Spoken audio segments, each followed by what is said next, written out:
I feel like you leave a trail of lies. Like the black eye. What's wrong? I don't know how this happened.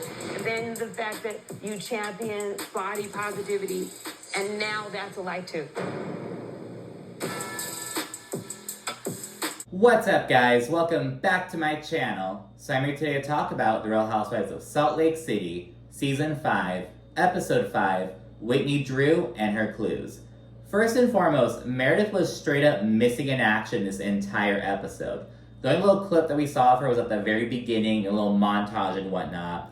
She was practicing Hebrew, reading the Torah and whatnot for her bat mitzvah, and aside from that, we don't see any Meredith. The people online are like, do we even need Meredith at this point? Like, she was not missing at all in this episode.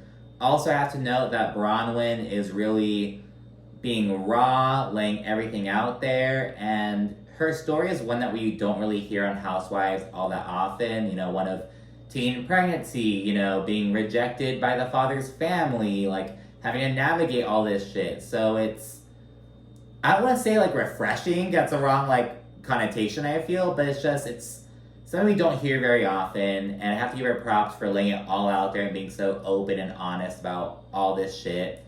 And also, Mary Cosby was just clocking Heather for exactly who she is.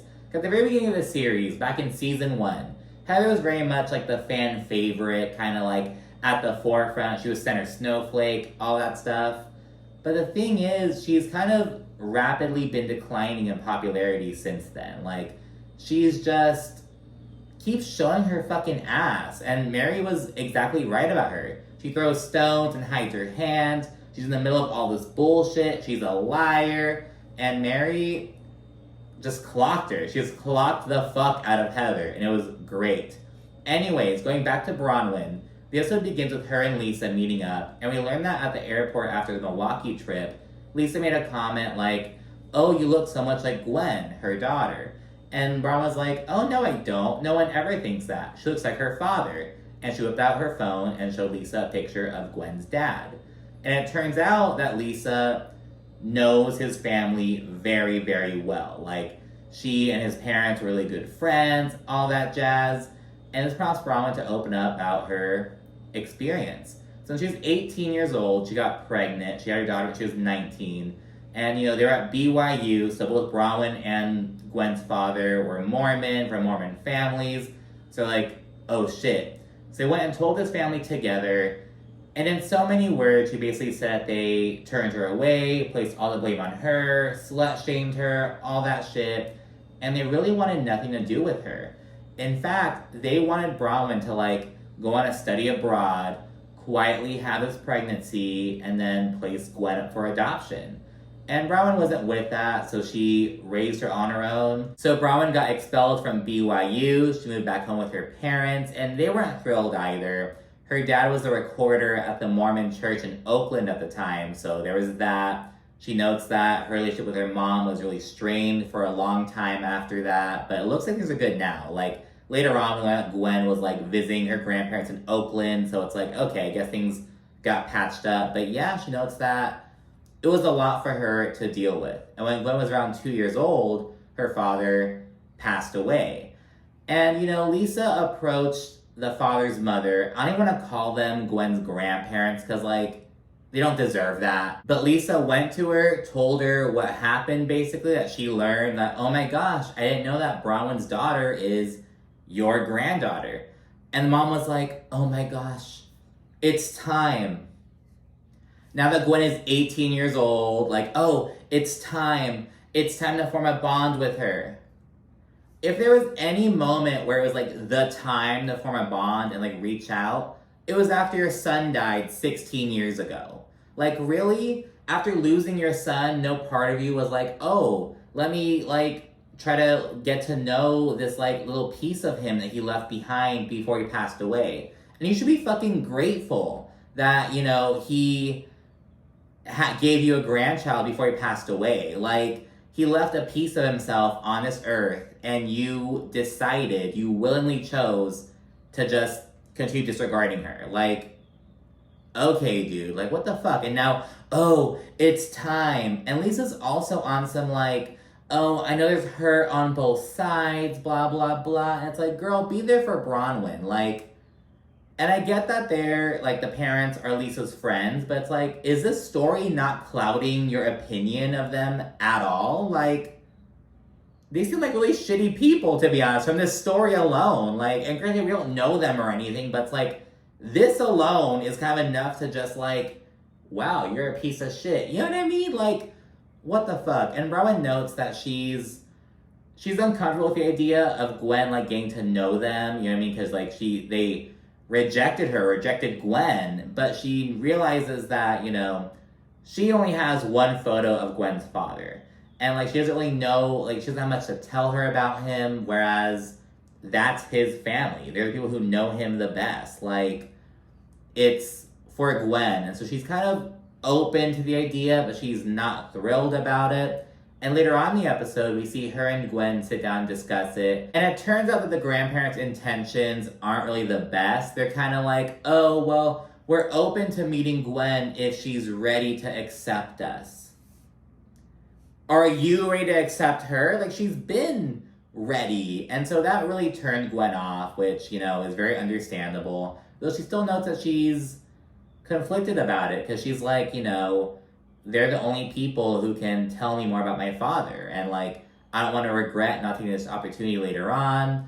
Bronwyn also says that, you know, she thought that she was the best parent she could be if Gwen never wanted for anything, that she wouldn't ever miss her father. But of course, there's always gonna be a little piece in the back of your mind, like, you know, wondering about him, wondering about this other half of you, you know what I mean? So they're just really working through that, and, you know, I just really commend Bronwyn for just laying it all out there, because, you know, that's a lot for a little 19-year-old girl. And I know it's like, oh, you're 19, you're an adult, but it's like, that's a lot, you know, like, just being rejected, getting kicked out of college, doing it all on your own, and still, like, doing the damn thing, being where you are today, like, it's a lot. And I love that she's sharing the story with us. But again, Gwen's father's family just seem like pieces of shit, to be honest. Like, how do you do that? Like, how do you walk this earth knowing you have this grandchild, this little piece of your dead son who's left behind, and just not pursue it? Then all of a sudden, because Lisa Barlow comes and fucking learns about it, it's like, oh my gosh, now it's time. Like, are you kidding me? And also, Lisa, like, is your opinion on them not changed, like, at all? Like, that's just so crazy to me, like, to be honest. Like, that's just ridiculous. Anyways, Whitney, Heather, and Brittany all go skiing, and Brittany notes that after Milwaukee, she came home to, like, all these bouquets of flowers, this really sweet note, and she says that Jerry wants to meet up, and she's, like, considering it to just give him closure. Spoiler alert, he winds up meeting up to just be manipulative, turns the tables on Brittany, and dump her on camera. It's like, Brittany, you are just so fucking sad. Like, why are you giving me the chance to fucking do you like this? Like, are you kidding me? But anyways, back to the scene. Brittany knows that she's kind of upset with Lisa for meddling in her relationship with Jared. She feels like Lisa got way too involved and really ruined things between them. And the thing is, Lisa was being really supportive of Brittany. She was there giving her good advice. Now, her, like, texting Jared for her was a bit much, but bitch, you let her do that. You're the one who let her, and now you're mad that she, like, came through for you and tried to, like, give you a backbone? Like, girl, are you fucking kidding me? But yeah, this leads Whitney to say that she's also upset with Lisa, because it turns out Lisa left Whitney's gifted necklace in the hotel room. I think Whitney says that it was actually in the trash, so it's like, oh my gosh. So yeah, she's really upset with Lisa about that. And here comes Heather, out of nowhere, saying, well, Lisa's the one who told Meredith about the rumor about the Alibaba necklaces. The rumor that Heather told Whitney that came from Meredith, turns out it came from Lisa initially. And Whitney's like, what the fuck? Are you serious? And it's like, Heather, why didn't you tell her when you were telling her the news in the first place? Like, just dropping this fucking bomb. Oh, by the way, you're mad at Lisa? And the rumor started with her. Heather, girl, what? Like, she's just so fucking messy for, like, no reason. Like, out of the fucking blue. It's like, okay, Heather, you know, again, like Mary said, she throws stones and hides her hands. It's like, Now Whitney feels fucking dumb for like going so hard on Meredith in Milwaukee when it really came from Lisa. In the next episode, Whitney's gonna meet up with Meredith and apologize. And it's like, Heather, why don't you just tell Whitney the whole fucking story from jump? Like, okay, dude, whatever. We then see a scene of Mary and her son, and he is just bumming it. This is like the third time this season we've seen him ask her for money. He has a fucking Robert Jr. and little wooden blocks above his door. And Mary notes that, he's just, his lifestyle isn't great. And the thing is, he is high as fuck. You can just tell. Like, I don't know on what, but it's like, she's just kind of worried about him. Later on this season, she and him are going to have a sit down where he opens up a bit more. And so it's kind of like building up to that, it feels. But yeah, he is just doing nothing. I do support Robert, but I also want him to get a job. I want him to be responsible. I want him to be disciplined. But right now, he's just not in a good space to be working because I just feel like he won't be focused. The attention span will be bad and he won't perform. It has a lot to do with his lifestyle. But anyways, we then see Mary and Angie head over to a dance class. And go out, single, single, double, double.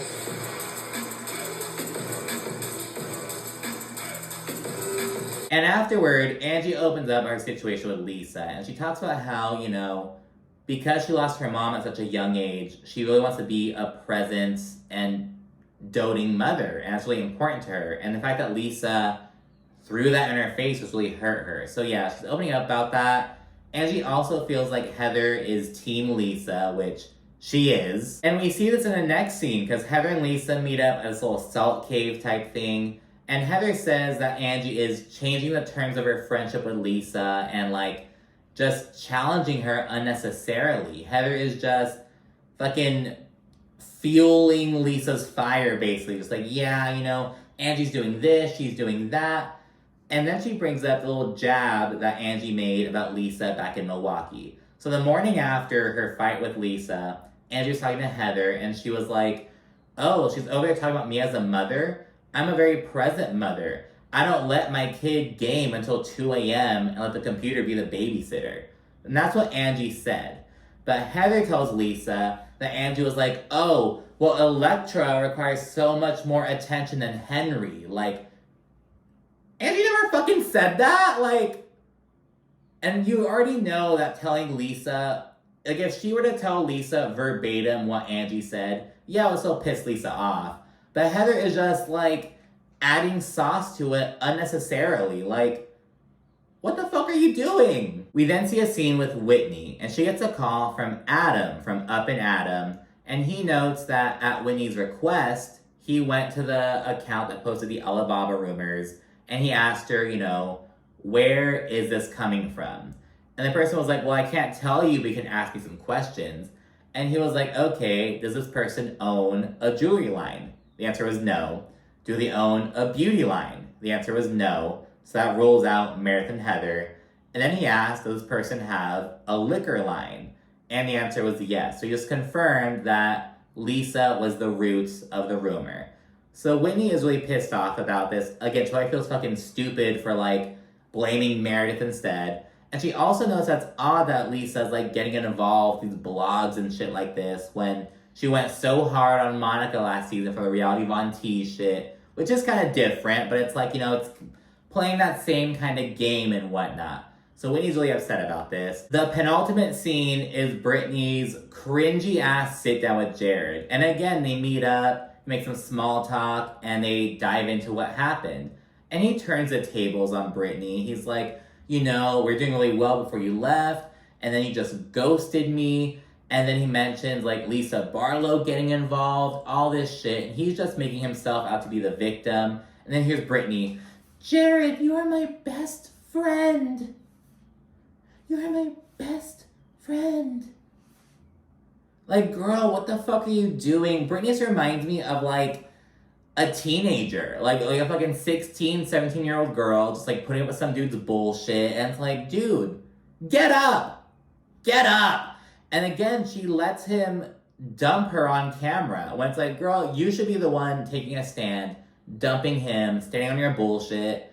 and she just let him make her look fucking stupid. On your show, bitch! Like, on the show that you're on, you're like this dude, this fucking has-been ass bitch who's like, oh, he's an Osmond. Who gives a fuck?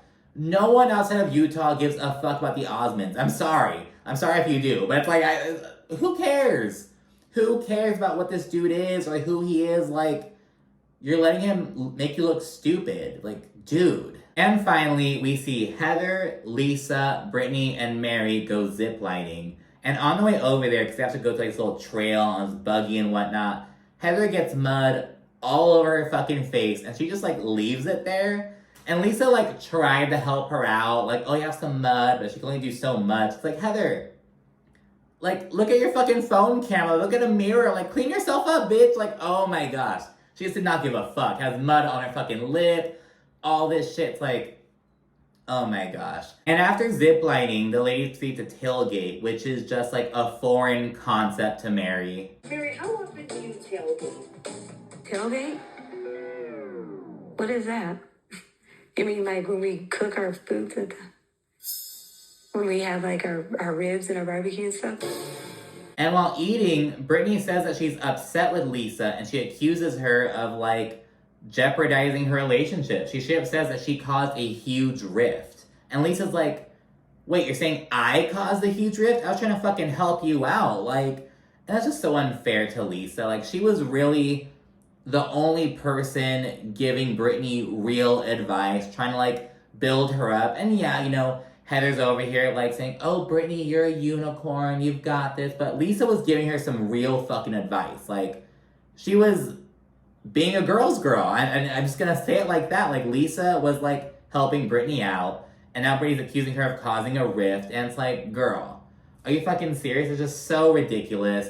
Brittany says that Lisa is too invested in her relationship, and it's like, you're the one who keeps talking about your relationship. Like, I'm sorry, how are they not supposed to get invested at that point? Like, you keep fucking talking about it. And yeah, Lisa stands on how, you know, she was helping Brittany out. She's like, I didn't cause a rift, I was helping you have a backbone. And she stands by that.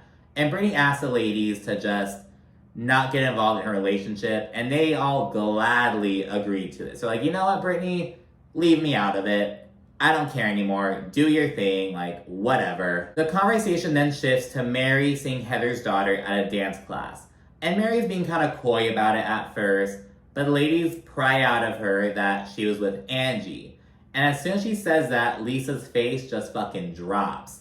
And Lisa's like, you know, I'm not really happy with Angie right now. And Mary asks, why? Last time I saw you were cussing her ass out. Like, you know, what else has happened? Why are you upset with her now? And Lisa responds by saying that Angie insinuated that she's a bad mom. And this came from Heather. And Mary's like, well, if you heard that, why don't you call Angie up and ask her about it? Like, why aren't you going to the source and seeing what's up with her? Like, what the fuck, Lisa? You're supposed to be friends. And then when Heather gets involved and starts kind of advocating for Lisa and kind of shitting on Angie, Mary's like, well, Heather, you've known Angie since high school. Like, why are you taking Lisa's side? You've known Angie forever. And Heather starts fucking, like fucking mumbling and shit. It's like, okay, girl, like, you know you look fucking stupid. I do champion Lisa. But you've known Angie since high school. Yeah, but I champion Angie as well. But in this situation, I'm on Lisa's side. And Mary clocks that Heather, like, gets involved in all the bullshit. She throws stones and acts all innocent. And she just sees Heather for who she really is. And Mary also accuses Heather of leaving a trail of lies. And she supports this point by noting the black eye, which, you know, yeah, Heather was trying to protect Jen Shaw and blaming her black eye, like, oh, maybe it was production. Ooh, it's like, you're jeopardizing all these men's jobs, because yeah, most of the production, they are men, you know, like most of them. And it's like, to protect Jen Shaw? Like, what the fuck is that, Heather? She notes that about her. And then she adds that Heather's over here, like, talking about body positivity and shit. When the second she started losing weight, she's like, you know, body positivity is a lie. And that's what happens a lot with these people. It's like, you know, as soon as they, like, lose weight, they begin shitting on other fat people or, like, you know, hating on the old version of themselves. And it's like, Oh, Heather was all about body positivity when she was larger. Now she's on Ozempic, all fucking skinny. It's a lie. They just want y'all to be skinny. And it'd be one thing if Heather were to like talk about like the issues with body positivity movement, because there are some issues with it, and I'm not gonna fucking lie. Like, it's one thing to talk about these things, but you're talking about it only after you're losing weight. It's like, you know, yeah, I'll let body positivity build me up, but now I don't need it anymore. Fuck body positivity. They want you to be skinny, bitch. It's like, girl, what? And like, again, it's one thing to talk about it, like, in certain contexts, but in this context, it's like, yeah, I got skinny. Fuck body positivity. Like, okay, Heather. And it's because Heather has always wanted to be this way. And I get it. That's probably why she joined, like, the beauty industry. Like, you know, yeah, like, I'm taller, a bit larger than other women, but I look fucking good. I can help you look good, too. You know what I mean? Like, with the beauty stuff, with the facial stuff. It's like, I don't know. It's just so weird of Heather. And I love that Mary is calling her ass out on it. But anyways, that's it for this episode. Be sure to like, comment, subscribe, and of course, stay tuned for more. Thanks again. Bye.